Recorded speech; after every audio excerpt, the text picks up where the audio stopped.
Hello, everyone, and welcome to Twillow Talk. That's okay. Sorry, I heard music. Hello, everyone. Yeah, it's me. I have to figure out what's going on. I have. Sorry, give me a second, guys. It's so totally my fault. Yeah. There we go. Sorry. It was from when I was copying the write-up to put on the thing, and I didn't close out my YouTube. I'm like, why do I still hear you? Something is totally wrong, and it's my fault.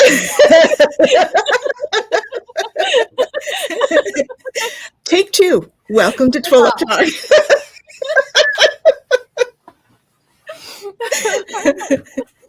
Oh, golly. A big hello to Kaylee out there and to Gerald for joining us. Thank you all for being here with me while I... It's okay. They love you, Jen. They love you, Jen. It's all good. Oh, golly. Yes. That's why I always say I'm not the techno-savvy one.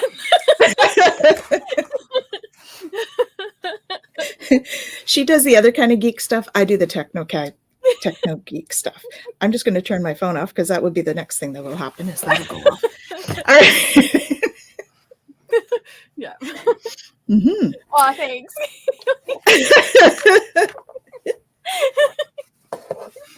It's all good. So we all have our geekiness. Mine is more in the stuff. And Jen does her other geeky stuff. Yeah. We all have our things we're smart in. There's always something. So it has been quite a few days. We have had some wild energy in the last couple of days. In the last 24 hours, we've had 2 or 3 M-class solar storms. And those have been pretty big. They have, I've been feeling them. And we had one that was M1 something. And then we've also had an M6. So that one was pretty intense. So yeah, like welcome to the party here. Big hello to Hypnocity. Thank you for joining us all the way from Washington. Hello, hello. And what are you saying it was? The one was 6 within the last one was 6. M6, yes. Yes. And yes, I agree. Lots of vivid dreams and all of that stuff happening. Mm-hmm. Oh, yeah. Absolutely. That's going on. Vivid dreams. And sorry, I'm just remembering some of mine. Yeah, they're and people are remembering them more, which is super interesting too, because I've had people reaching out that don't normally remember their dreams that are saying they're hearing, like they're remembering everything. And I'm like, yeah, no, it's crazy. I'm looking for the Schumann because I thought I had it up here. Yeah. And because the Schumann was crazy last week too. There we are. For the last little bit. Let me just share this because you're going to see it's been a wild ride. Here we go. Share the screen. Let's fix this. There we go. Yep. Hello. Here we go. So this is the Schumann. So you can see here, this was like 27th, 28th was a little better. 29th, we've had some more in here midday. So this is wild when you consider that. When we look at the overall, I think I can do this and switch it there. There we go. And it started quite abruptly here on the 27th, early mornings of the 27th. So this is in UTC time, of course. But you can see we had some big spikes here that have kind of quieted down. Then we had a few more in here. So it's been quite a ride with those, because that's huge.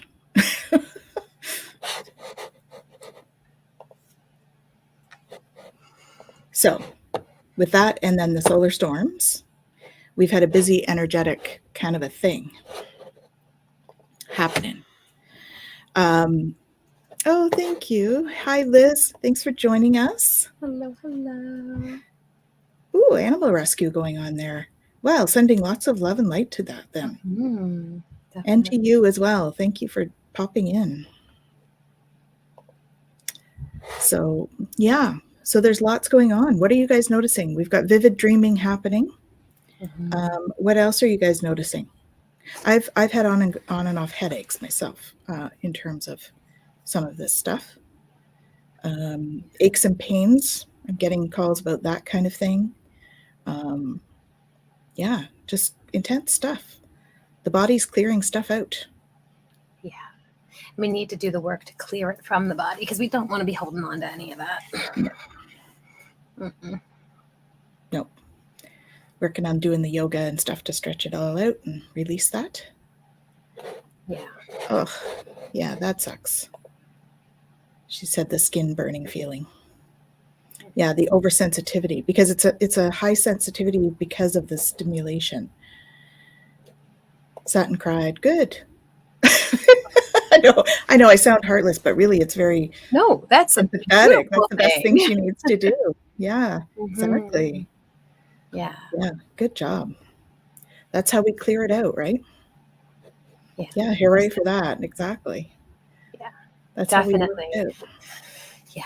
And this is where doing, like the energy practices, the movement of energy through the body, somatic exercise practices, all of those kind of things can be so helpful because we're allowing all of this stuff to flow through. We're not holding on to it. We're breaking up areas where it's kind of gets congested because you got to think like all of these energies are coming through and they're the tiniest little particles that, that pass through us, and potentially we can hold on to things, and that's how they influence us and everything, right? So understanding that we have to process all of that through and out of the body too, in order to just, glean messages that need to be gleaned, but the rest of it can just keep on going. Yes, because oftentimes it's not all ours. So we need to make sure that we're just letting it flow. So, oh, thank you, Liz. I'm glad you're having beautiful, profound visions. Awesome. Yeah, it's my pleasure. I'm glad it's helpful. That's great. Yeah, absolutely wonderful. Beautiful. So, what about our transits? Do we have anything going on in transits this time? We do. So I'm not going to go as crazy as I did last time. I just felt that like as the new year, we had to get into it. But Perfect. They're all valuable, right? So just because I'm not going into the same kind of detail does not make it less important in any way, shape, or form. Well, and depending on who you are, you may feel this week more than other week, right? Just depending on what your design That's it, right? Depending on whether or not you already have the activation, whether you have a hanging gate that is then activated into a channel with it, whether, like there's so many different things that play into how intensely we feel the energy, even though we're all, impacted by it. So this time from yesterday, so the 28th until the 2nd, we're going to be in gate 19. So, ooh, pretty card. Gate 19 is its approach. So this one is about, in the Gene Keys perspective, moving from codependency to sensitivity to sacrifice, right? So again, it's all about the frequencies and what is going to be kind of coming up more in our experience, right? And so the gate's really about, when you think about those things, it's about our need for connection, right? And this is emotional connection, physical connection, just our ability to feel like we're not alone in our experiences. And so, when we really think about this, what are the things that we do to try to force those connections, but end up actually keeping us in a place of suffering, right? And codependence is a big part of that. And so in this, we're really looking at how do we, move to a place of empathy and understanding, but we do that in a way that still honors what's true to us, right? As opposed to losing ourselves in that energy, right? So in the shadow frequency, we're looking at our well-being being based on or fed through, somehow tied to the needs of others or the responses of others, right? It's in psychotherapy, we talk about internal and external locus of control, right? The idea that I'm only okay if you're okay, external, versus I'm okay even if you're not okay, and I can be there with you and still be okay, internal, right? Yeah. And so, when we think, and some designs find that more challenging, right? Yeah. Like those are the open designs? The open designs can, in the sense that they're going to be potentially more open to conditioning from others. Okay. So an open center may look to kind of adapt or change. And that's not necessarily a bad thing, right? Like an open G center is going to be more adaptable in the sense of when they're with this person or this group of people, they're going to show up in that way. And when they're with this group or that group, they're going to show up in that way. And they can ride that ebb and flow and change in a really beautiful way. This is different in the sense that it's not about being able to just kind of ride whatever's happening around us so much as trying to make it. Trying to make something a certain way and feeling like we have to give up a part of ourselves in order to do that. Right? So this is where we find like oversensitivity and neediness. When Richard talks about like the victimhood around it, it is that, oversensitivity and neediness or isolating, right? Because of that kind of pressure for need. And so, when we think about, how we could lose personal autonomy, because those lines become so blurred that we feel like we have to show up more for the other person than we do for ourselves, right? So it's a little bit different than adapting, because in this way, we are actually neglecting ourselves in order to get validation. So here's a question for you about that, Jen. So how do we know whether we're just riding the waves and being agreeable, or we're in that shadow energy? How do we know? Because I think there's a lot of people out there that are probably thinking, well, which am I then? Because totally fair. It's interesting. What comes to mind is, I don't know if you remember that song, I Want You to Want Me. Yes. Right? I need you to need me. Right? It's that kind of energy where it's not about, I feel really good being this way with you, and I feel really good being this way with you. It's, you want that? Okay. Let me see what I can do to make that happen, even if it doesn't feel correct for me, even if it doesn't feel authentic to me, even if it means that I'm sacrificing my needs in order to meet that need for you. If that means you'll love me, I'll do it. Right. So there's more of a desperation feel to it when it's a people-pleasing thing, like what Kaylee's saying here, people-pleasing. I think people-pleasing can be misinterpreted because, we do want to, I think when we're in relationships, there's a certain amount of that give and take, right? In terms of relationships. And so I think that people-pleasing can be seen as just that, like, I guess people label it when it's not necessarily the negative form of people-pleasing. Yeah. Do you know what I mean? I think that's a really difficult, it's an interesting topic to think about, in that it's difficult to determine whether it's a people-pleasing that is toxic or not toxic. And I don't know if toxic's a bit of a strong word, but that's not healthy versus healthy. Yeah. And I think it really comes down to, does it feed me too?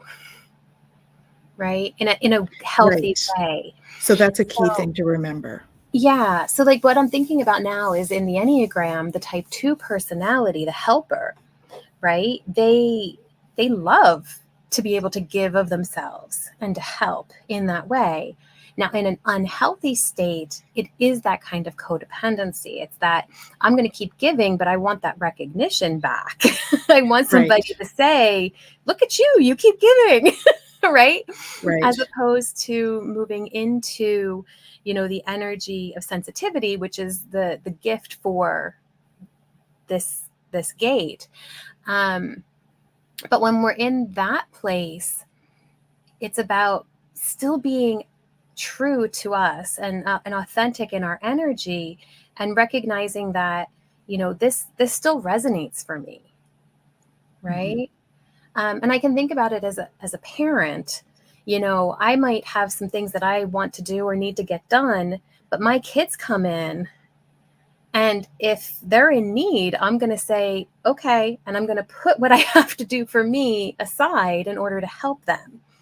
And that doesn't mean that I'm people pleasing or I'm giving up anything that's important to me. In that sense, we're really looking at, I'm prioritizing a value.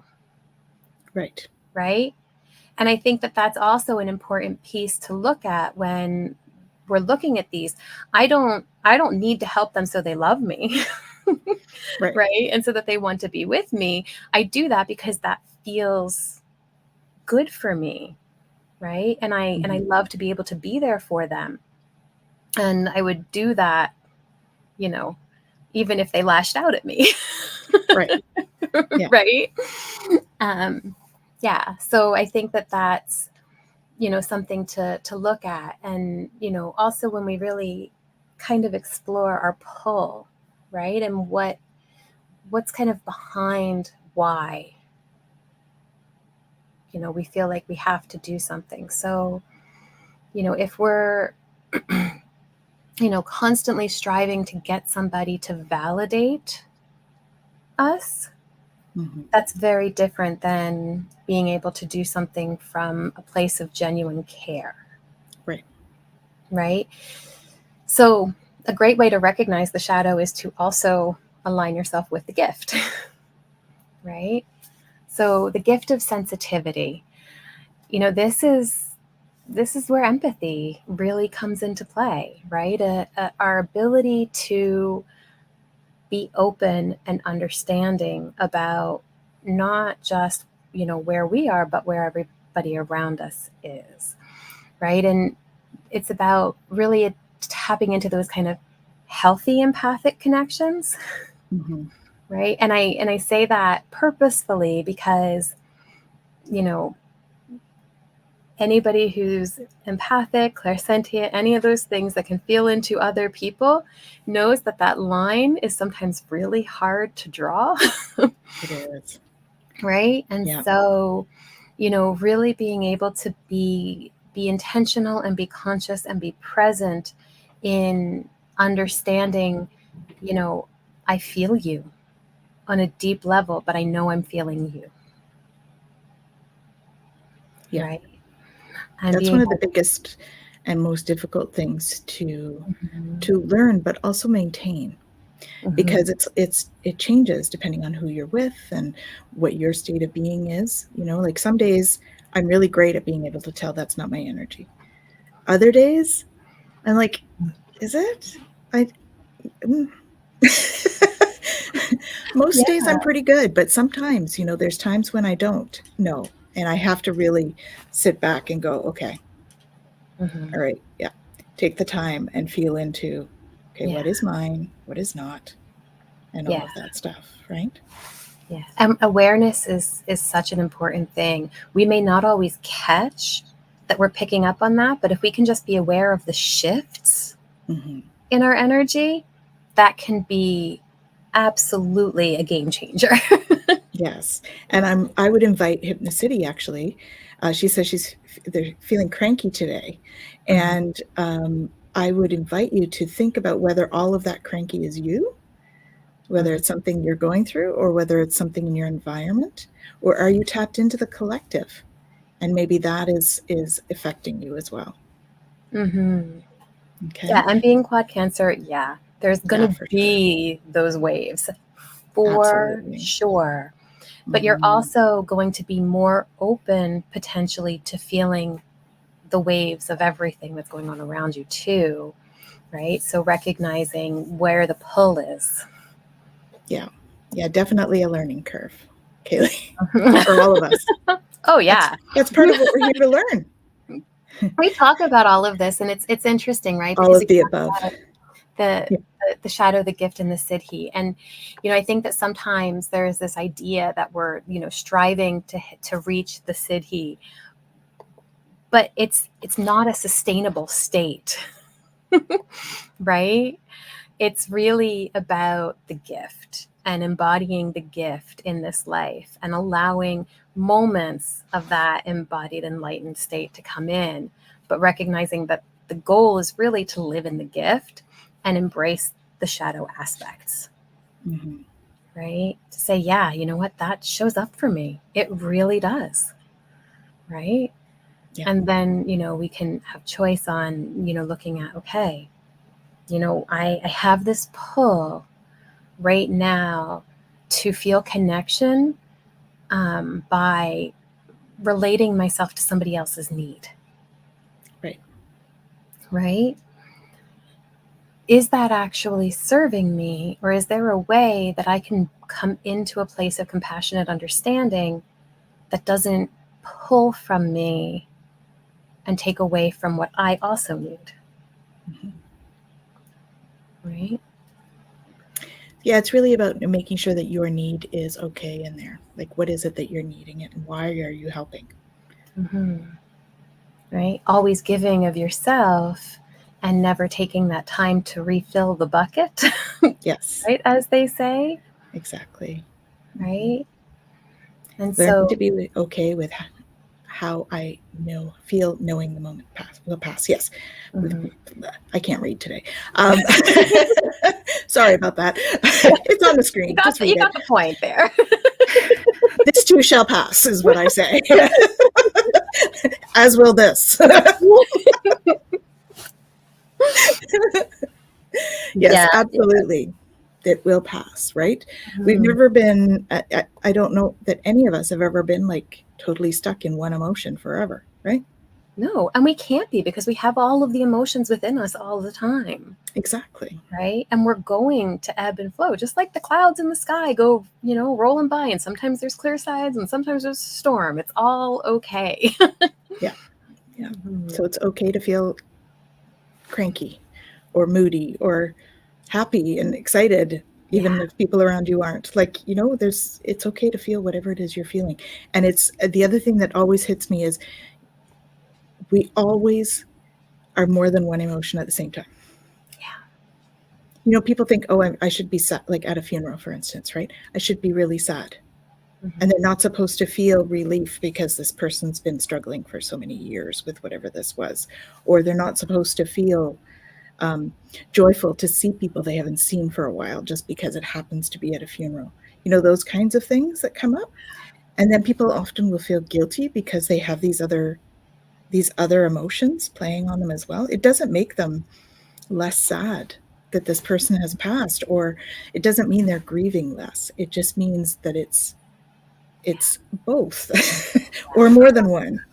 We hold so many judgments on ourselves about how we are, the shoulds, right? How we're supposed to show up or how we're supposed to feel about something.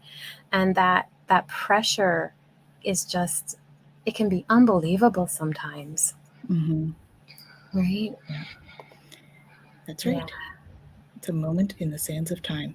And the other thing that when I started this journey and I realized how we are just a soul and this is just one lifetime in a whole bunch of lifetimes, for me, that was like quite impactful because I'm really, so you're searching for the word I'm trying to use there. I love it. I was going to say mind blowing, but I was like, it was very like impactful for me because it was, you realize that no matter what we go through in one lifetime, it's still that drop in a sand, one grain of sand in the big scheme of things. So, it feels absolutely heavy here. Absolutely. Right. And, we're going through it, but this too shall pass. Even this lifetime shall pass. I know I come from a really different kind of perspective, right? No, I was going to say freeing. So I'm yeah. When you were searching for a word, I was like, oh, that's my word. Well, it is freeing. It is freeing when you realize that, right? And you know that this is just one lifetime, one body that we're in, one. So it helps you to be able to manage whatever it is in a different way, is what I find. Well, and it's interesting. I don't know. What you're speaking of is very much in line with the Siddhi for this, which is sacrifice. And it's really interesting. I know that can be a triggering word for people, right? And so I think it is important to emphasize that this is not about losing ourselves, right? Especially not like as we do in codependence. I mean, if you want to talk about, sacrificing ourselves on something, that's what we do. When we're in that codependent state, this sacrifice is different. This is really about fully embracing what it is to have true empathic connection. Yeah. Right. And so it's again, I come back to that motivation piece, right? It's about this desire to, it's not about filling something like filling that kind of void or that emptiness. It really is coming from this place of unconditional love, knowing that we are completely connected to everything and there isn't a you and a me. Yeah. Right. But that we're all having this experience, and that means that we are all connected. Right. And that connection, oh, goosebumps everywhere. That connection is we are all connected. Just to confirm, we are all connected. Okay. That's what the goosebumps mean. Right? Yes. This idea that, this deep interconnection that we have with everyone and everything, right? We're transcending this kind of ego piece, sorry about the dogs, of separation, right? And striving and really embracing what it is to be connected in our divine selves. Yes. Right? Yeah, Hypnocity I think a lot of us heard this. A lot of us that are sensitives, you're too sensitive, right? Can't help it. You're claircognizant. If you're sensitive, in emotions and whatnot, you're clairsentient as well.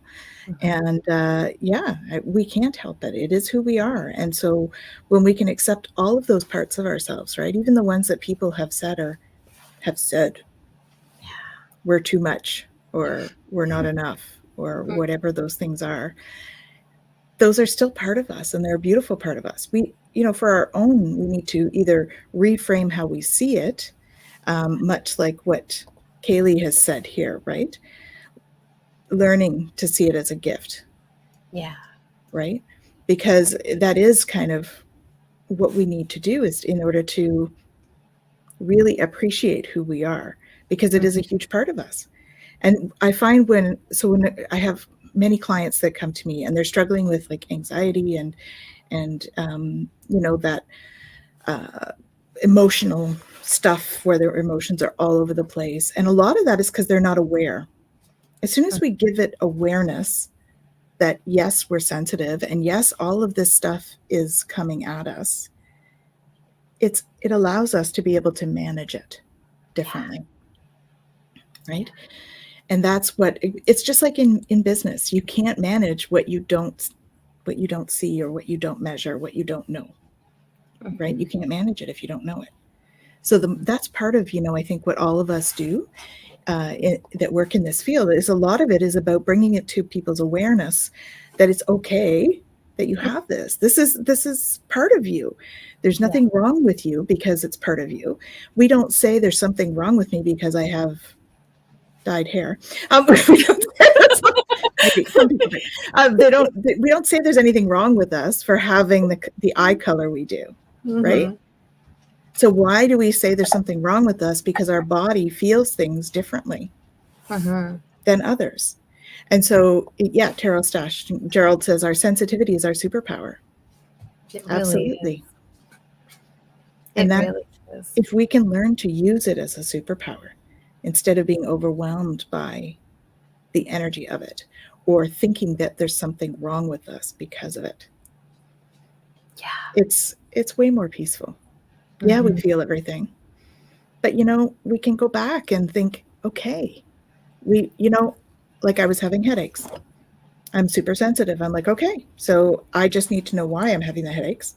Because for me, of course, that's the linear brain needing to know. I don't really need to know, but it helps me to know. So I go and look at the Schumann, and the Schumann's going crazy. I'm like, okay. It gives me that reason. It's like it helps me to manage it because I understand why it's happening. And then I can take comfort measures, or you know what I mean, like have a nap or do some stretching, or whatever I need to do that. Well, and that's such an important piece, to be able to recognize when these things are, influences from outside of us, because we've talked about this before, but how the mind actually tries to make a story, right? And it will tell us why whatever it is we're feeling is completely ours, and why we need to own it, and why we need to, address it or deal with it or whatever. And being able to recognize that there might actually be other influences, and it's not just us, allows us to take that step back and go, okay, like this is, I don't actually have to do anything with this right now, right? I can allow myself to sit in the experience and go, okay, I recognize that the Schumann is, off the charts. And I recognize that the transits right now are really bringing this frequency in. And I can sit in that space, and then I have the ability to go, okay, now where do I want to go from here? Right? And this is great, because I remember it wasn't always reassuring, right? And that's the awareness that you have now that you may not have had earlier in your lifetime, right? Is that, okay, I know what this is now. It's okay. I understand what that means for me, right? Because everybody has different meaning behind things. And it is that part of that self-acceptance, which is what this is all about, these particular transits, right? In many ways. In many ways, that's what they're all about. All of it, right? And so we look at, It's true. What does this mean for our kind of daily practice? And it's interesting. So one of the things that Richard does is he has like the sacred scrolls. Like he goes through the different steps of initiations and all of that. And this one is actually associated with the fifth one, which is Annunciation, right? And it's this kind of beautiful ability to just completely take ourselves, right, and all out of the equation and go, okay, now what, right? Because now, without expectation, without fear of loss, without any of our, filters for suffering, without any of that, it's like, okay, at this point, anything's possible. Yeah.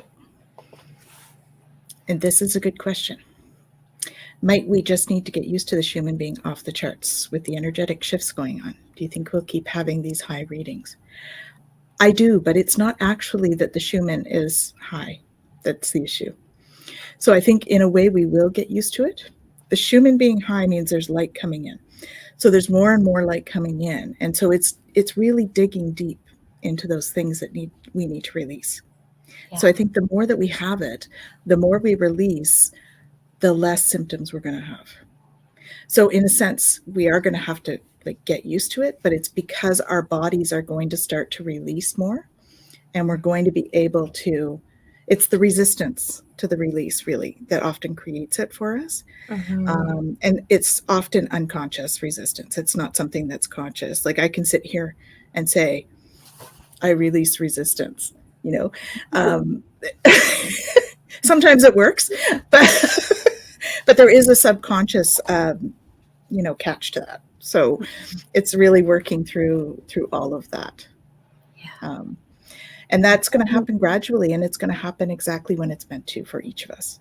So I think that's what's going to be helping us to get used to what the new normal will be. Yeah. Well, and again, this idea of normal and all of that is such a silly thing ultimately.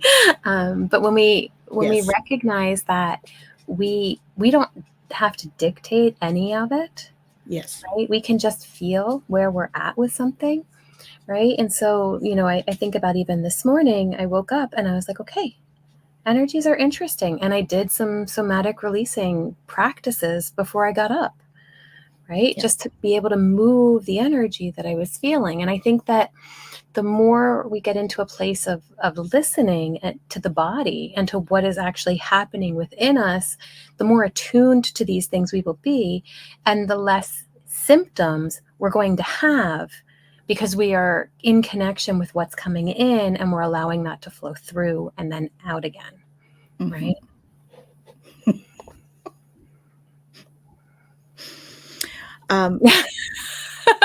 So I would caution you to be careful what you wish for. I'm just saying, because if we get to the point where we ask them to release everything all at once, you're going to be overwhelmed. Okay? Because everything happens when it's meant to happen, and it's meant to be a gradual process of release. We're not meant to just jump into the fifth dimensional consciousness just like that in terms of our body energy. Okay, our consciousness can certainly jump there, and we are, if you're watching this show, then you're likely in that fifth dimensional consciousness. But I think that our body needs time to adjust and slowly manifest the changes within it. And you can't rush the process necessarily. I think I really trust that the process happens in divine timing, is what I'm saying. Well, and it's interesting, like this body piece, because ultimately our consciousness is in every single cell of our body, but we don't recognize that, right? And so when we talk about our consciousness is able to be somewhere, but the body isn't, it's not that the body actually isn't. It's that we don't understand how deeply connected our consciousness is to our body. Right. Right? And when we don't honor that connection and feel into that connection and truly embrace that in our experience, we're not allowing the body to come into that resonance, right? Parts of us are still resisting that. Yeah. Right? And so that's part of the work that we're here to do, is to really come into a place of understanding the true oneness that we are as a whole being and as a whole everything. Yeah. And we each have our own role, like our own, not just our role, but our own timing with all of this, right? And divine timing, I am a fan of divine timing as well. Yeah. Divine timing happens for a reason. And like Hypnocity saying, right? Strangers are going through this with zero awareness, and that may help us to know how to react to things. Because if we're feeling this, they're feeling it, and they may not have the awareness even that they're feeling it. I know earlier, I have fibromyalgia. I've had it for years. And earlier in my journey, I would be in a lot of pain and be very blocked off from it. I would block myself off from the pain and not realize how much pain I was in, whether it's emotional or physical. Like it can be that way for anybody. You just block it off and you don't realize, because you're dealing with it on a regular basis, right? And so then all of a sudden you realize, oh my God, I'm in a lot of pain. I need to take care of that. And that's kind of that awareness piece. So absolutely, we need to choose compassion for people, because they're in that state of being, in pain or in emotional space, like a denser emotional space, and not even realizing that that's what's going on for them. And they don't have the awareness, so they can't manage it. Just like in management, you can't manage what you don't know. Yeah. Right? And so we can't manage our emotions. We can't manage our energy system. We can't manage that stuff if we're not in awareness of where we're at. And so like you were saying, Jen, being able to tap into the body and what is it that we need, and sitting down and saying, okay, what do I need right now? I'm feeling X, Y, and Z. So bringing that to the awareness. And then what do I need right now? What is this telling me? What is that pain in my shoulder telling me? What do I need to do right now? What is that, the hunger in my stomach telling me, okay, I need to eat something, right? Or what's my headache telling me? That can be a little bit more challenging, right? Because, all these things have multiple symptoms. But if you tune into your body, they're going to tell you what it is you need, Yeah. And so that is, I think, a key ingredient to working through this this Schumann resonance stuff. Is doing what your body needs, doing what your mind and emotions need, and doing what your energy needs at that moment. That's going to really help us move through the energy shifts, I think. Yeah. And I mean, how often do we intentionally take time to check in with ourselves? Yeah. And that's a form of meditation, guys, right? It's mindfulness. Let's pull ourselves in and say, okay, what am I feeling? What am I seeing? What am I hearing? Tapping into your senses. Mindfulness. Yeah. So, when we talk about, can we get it all right now versus divine timing, I think being able to be in that space of having more check-ins, having more awareness, right? It does bring us to a place of openness, right? And in that, the scary word change isn't so scary. Yeah. Well, and I think we've talked about it before. I talked about it, I think, with Ramsey on Friday about how we change all the time. So why is it such a scary thing? Yeah. Right? Yeah. Imagine what would happen if at least once a day we honestly checked in with ourselves. That would be incredible. Absolutely. Yeah. Yeah. I mean, even awesome. Daily check-ins. Awesome. That's great. Yeah. Beautiful. Yeah. And how do we build that into our day? Often, building it into your routine is a great way to remember to do it too. So like while you're brushing your teeth, what am I feeling right now? Or while you're having your morning tea or your whatever, right? Just feeling into, okay, what's going on? What's going on right now? Yeah.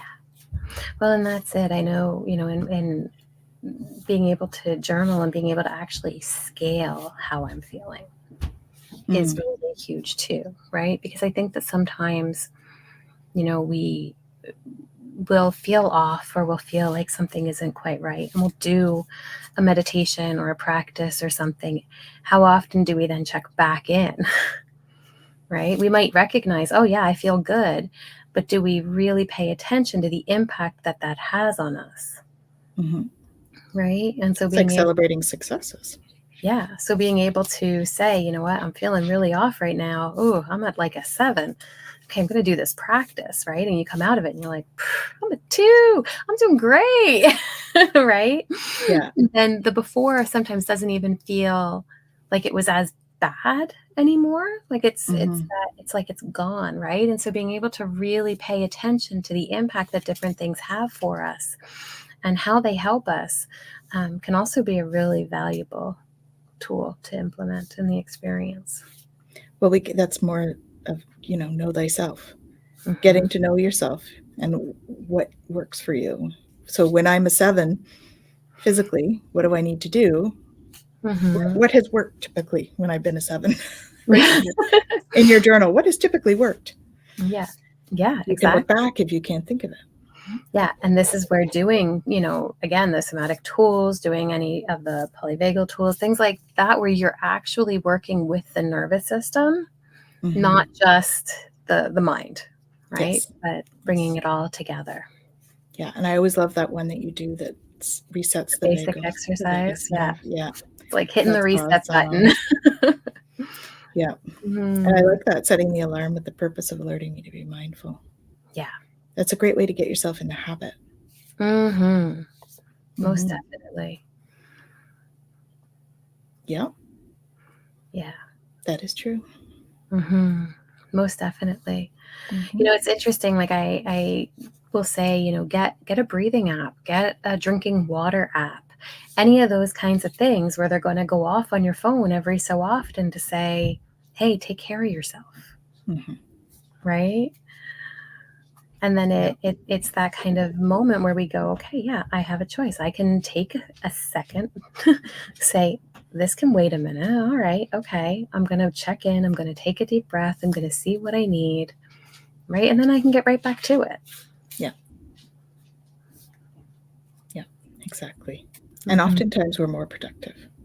So, people think, oh, I don't have time for that. Well, you know what? If you take the time and do it, you're likely going to be even more productive when you do. I find that, sometimes I'm like, just if I'm super, super tired and I'm like, okay, I have so much to do, but I need to lay down, even if it's like 20 minutes. And I find I'm way better when I get up and I'm way more productive than I would have been if I hadn't done that. Yeah, definitely. Oh, this is cute. Mm-hmm. A kinder world. You have a little plant you get to water. Yeah, that's a really cute one. That reminds me of a workshop I did one time, planting the seeds of self-love. So it was an in-person workshop, and I had people come and we did some intuitive drawing about things that are about self-care. And then I had them paint their symbols on little clay pots. And then we put energy into seeds that were forget-me-nots. And so it was about forget-me-not to do the self-care. And they took it home and had to, nurture their plant. And it was to remind them to nurture themselves at the same time. So it was a fun workshop. Mm-hmm. Mm-hmm. Yeah. Oh, that's great. Oh, kind of world that works with emotional naming, gratitude, and breathing too. Mm-hmm. Awesome. Yeah, that's fantastic. Going to try a reset. Cool. What kind of reset? Shall we do the vagal nerve reset? Do you want to do that? The basic exercise? Show people? Mm-hmm. Do you want to show people? I know we do it every so often on this show. I think it's a great one to most show. I use it quite a bit. Do is I'll show you guys where it comes from, just so that The dogs are excited because they want to do it too. They want to do it too. They don't have the ability to, but they'd like to. All right, so it comes from Stanley Rosenberg and accessing the healing power of the vagus nerve. And here he gets into all of the science and everything about the vagus nerve and all of that kind of stuff. But you can all read that if you want to. Hey, Jack. There's Jacqueline. Hi. But I could geek out on that for a while, but that's not what today's show's about. So, well, this has been what today's show's about, actually, because we're only about 12 minutes to the end of the hour. So we're just going to do this. No, I'm saying for me to geek out about the science part of the nerve. Another day. But so this is great. I'll walk you guys through it, and then if you want to do it with me, that would be super cool. So basically what we're going to do is we're going to cross our fingers like this, and we're going to put our hands behind our head. And when we do that, I want you to lean back into your hands and keep your head as straight as possible. So the only movement that we're really going to be doing is with our eyes. Okay. And we're going to stay in a position until we get a yawn, a swallow, or a sigh. To pull a card. Yeah, I know I have this deck out with cards and I have the other one over there. So we'll pull two. We'll get there. Thank you for the reminder, though. I very much appreciate it. Okay, so here we go. Cross those fingers, put it behind your head. Okay, now we're looking at right about, where the spinal cord meets the brainstem area right there. Okay. The mouth of God, for those of you who know me. Mm-hmm. Back of the third eye. Keeping our head as straight as possible, we're going to move our eyes to the right as much as is comfortable. And we're just going to stay there until we get a yawn, a swallow, or a sigh. And depending on where we're at, how activated we are, this can take a couple seconds up to a couple minutes. I'm going to have to yawn first so that I can keep talking.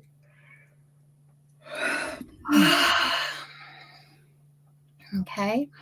So once you've had that release, and if you haven't yet, it's okay. You can stay in that position until you do. But once you get that, you're going to bring your eyes back to center. And I just want you to take a deep breath.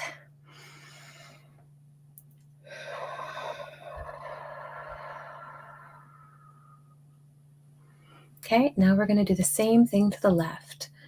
Move your eyes to the left as much as is comfortable. And just stay there until you get a yawn, a swallow. Sorry. Okay, and when you do, then you're just going to come back to center again and take another deep breath.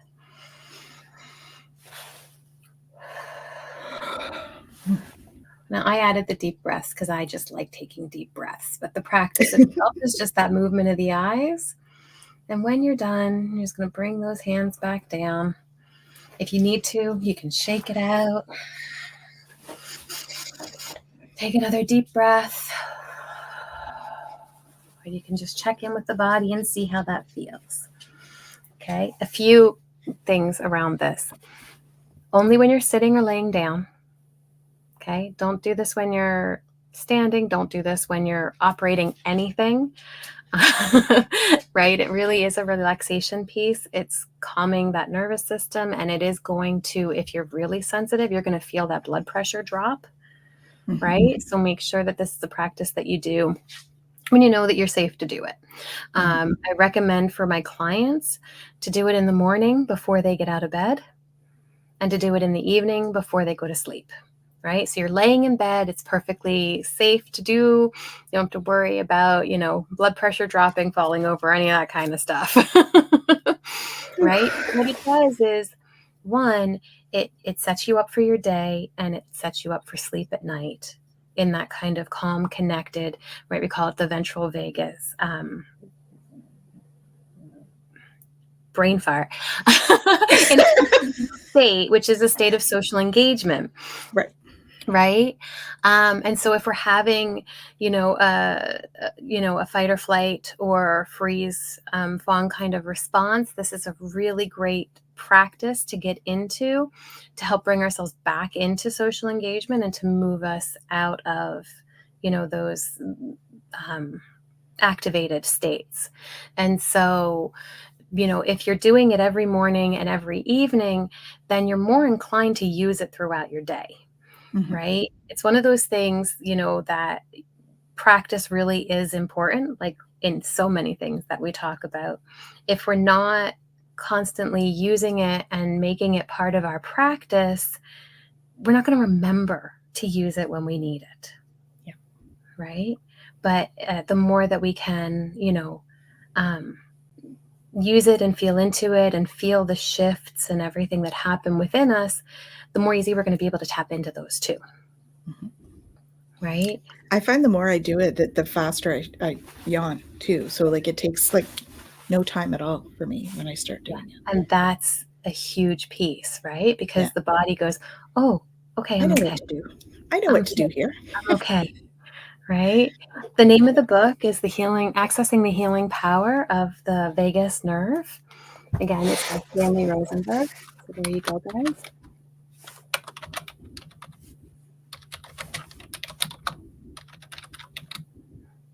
Say thank you, The healing power. Get on in there. Yeah, Stanley Rosenberg has the Rosenberg Institute, and he's been really, working with different ways to bring us into, well-being. And there's a bunch of exercises in there, right? That's just the one that I use all the time with clients. Rosenberg spelled Berg, E. Okay. There you are, guys.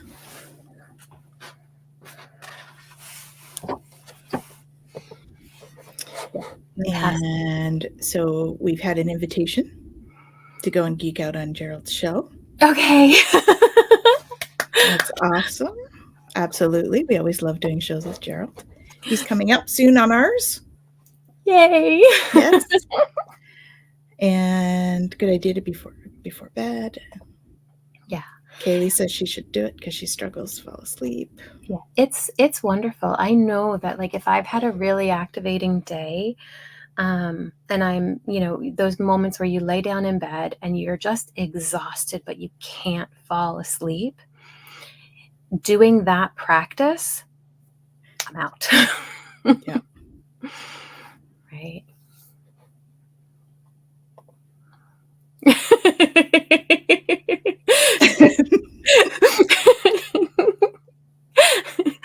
He's embracing his nerdiness. Yeah, I'm just waiting for his, like, we've got the hashtag there, asking for a friend, but also the, what is it? Buy responsibly or know your limits and purchase responsibly. Kind of. Yeah. That's for the cards. Yeah. But it's a fantastic resource. And this is great hypnicity. Yawn. Yeah. Yawn. It's a release. Yeah. It's awesome. You were just talking about it. I gotta do it. Yep. It's amazing. It's currently on sale on the Amazon. Oh. There you go. That is awesome news. Yeah, and yawns are, it's interesting, right? Because we do a yawn, a swallow, or a sigh. And there's reasons for that, right? The yawn and the sigh is about that breathing, right? So that big influx of air. And then the sigh is that, deeper release. And yeah, there you go. That's the one. Be careful on the Amazon. It's very easy to order there. But that's why breath work is such an important piece in helping us to regulate the nervous system, right? So small geek out because I know we're at time. But when we think about, okay, back in the day, running for our lives kind of thing, we couldn't run for our lives. We couldn't, we couldn't breathe heavy and take those really deep, long breaths. We were like, right? When you're running for your life, and when you're hiding, don't breathe. You hold it. Mm-hmm. Right? Now the body's not getting the oxygen that it needs, and all of a sudden these systems start shutting down.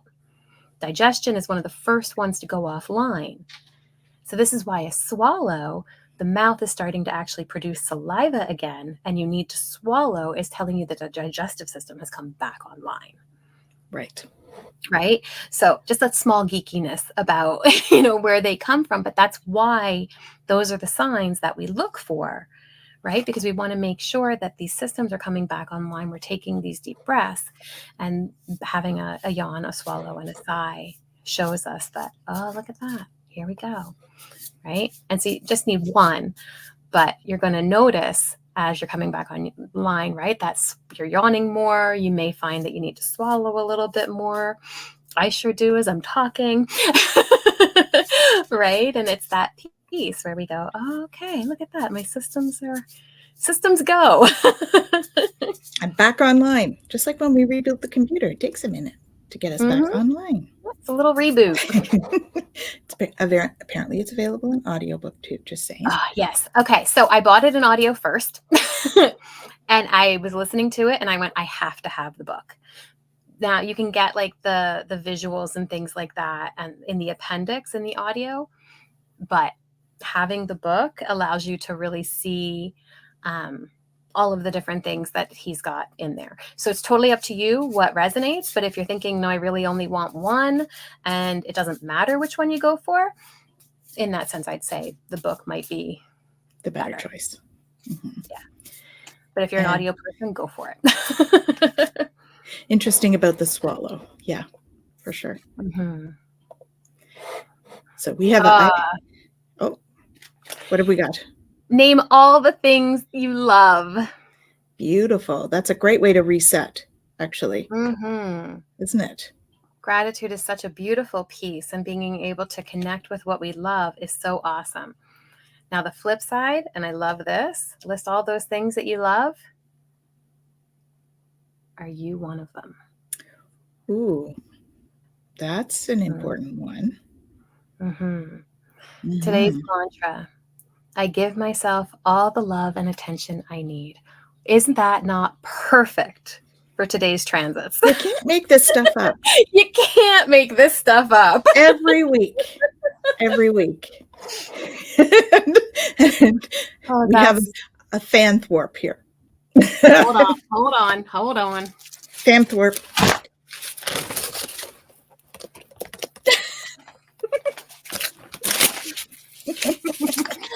Thank you, Gerald, for that Perfect segue. reminder. And I'm actually going to be on Gerald's Lunch and Learn with Betsy Palmer, medium Betsy Palmer, on February 6th at 2:00. And it's going to be about your perception is your reality. Truth. Mm-hmm. So I'm looking forward to that. That'll be fun. Mm-hmm. One of the things that's coming up. Yeah, it was interesting. My eldest had to come up with like a one-line kind of thing for something to write about, or something about, life, and kind of a deep kind of whatever with life. And I said, your perception determines your reality. And I just gotta, yeah, okay, I'll use that. Because it's so true. It is. It is. Yes, gratitude is great for adjusting attitudes. Oh, and move your body. Somatic release. Somatic release. I'm telling you guys, it's Can't make it up. I say Yeah. the 4-letter word usually, right? Mm. Oh, and Jen is with you on February 5th. Yes, for part 3 of the Human Design Centers. Beautiful. Super awesome. Excellent. So stay tuned. Mm-hmm. So this is such a great one too, especially considering like the time of year that we're in and all of that. So here we are. Here's what we're talking about. It says, have you become too sedentary, grandchild? If you have been given the gift of an able body, honor it now by using it. Remember the freedom of your movements as a child. You raced and climbed and fell with effortless joy. It is time to let your physical body move in this carefree and youthful manner. Your physical body deserves great respect. Honor it now. Walk instead of drive, skip instead of walk, linger in stretching poses that loosen your muscles and lubricate your joints. Inactivity can become a habit. Do not let this happen. When one part of the medicine wheel is out of balance, the others cannot thrive. Your physical body is a miracle. Revel in its wonder. If you are in pain or are suffering from an illness, your physical body can help you. Be not at war with the discomfort. Listen and honor its messages, and in whatever manner you are able, move and dance and play. What a relief you will feel. So in line with what we talked about. Hey, it's unbelievable. One is for the first part, the other one's for the second part. It's exactly what we talked about. You know what? Yeah. Love it. I always love it, but wow. Yeah. So I'm also on a podcast with a friend of mine, Rhonda. Oh, cool. And we're going to be talking about Reiki. So I actually met Rhonda during the pandemic, and we were with a group of people, Kathy and Gary, Rhonda, and a few others we made a great group, and we would like switch around, and we were all on once a week. Oh, cool. And so she and I are getting together to do one on Saturday. So I'm excited about that. So stay tuned for that one too. Awesome. Live on Facebook. Mm-hmm. So many cool things coming up. And thank you, Gerald, for mentioning it. I was going to have to look at my calendar, and I appreciate that I don't have to, because opening other windows other than this one, I'll never find y'all again.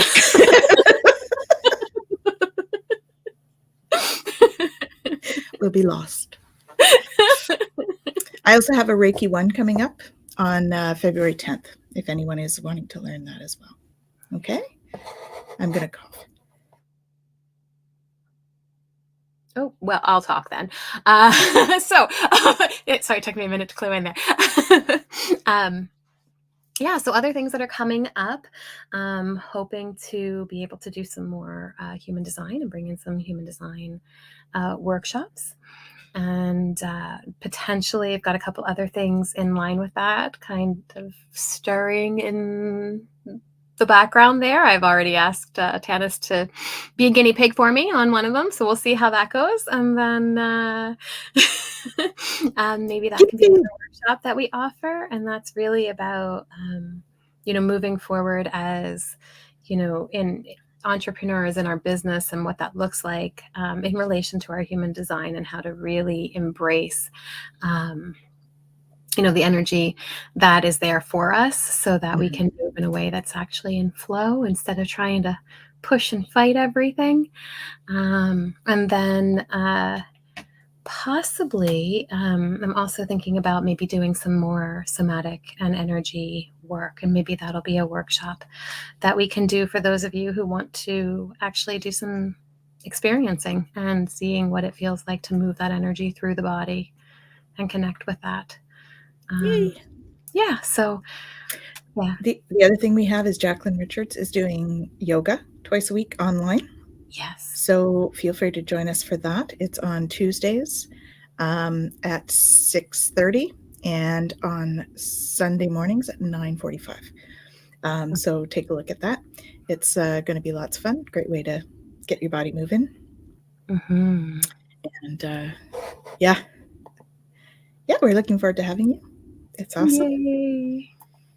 And let us know, if you guys have ideas for different workshops. We're really open to that. We have such an amazing group of teachers. So if there's something you really want to learn, let us know, okay? Because that's really what we want to be able to offer, what you guys want.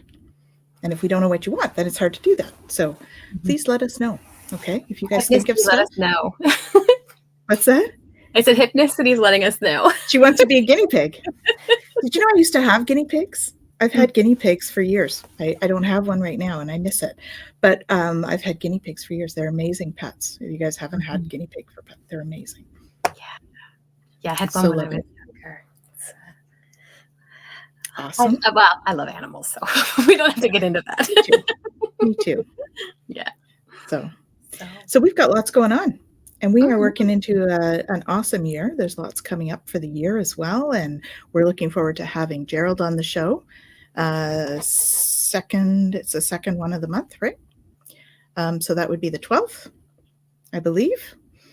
And I have some other great guests lined up as well coming on the show. We have Marianne Savino coming on in the next couple of months. And we have Brian Rue, I believe. Yes, Brian Rue will be coming on in March to join us as well. So we've got lots of exciting guests coming up in the coming months. Looking forward to that. And we'll probably be having a couple of teachers on again as well in the next little bit. So stay tuned. We have a packed year ahead of us that I'm super excited to be sharing with all of you. And I'm just wishing you a wonderful week. Jen, final things. Lots of love and self-love. Maybe take some time to write out what you love, and make sure you find time to love yourself. Yeah, exactly. I second that. And we're sending you tons of love for this week. She's got the magic cards. Have an awesome week, everyone. We'll see you soon.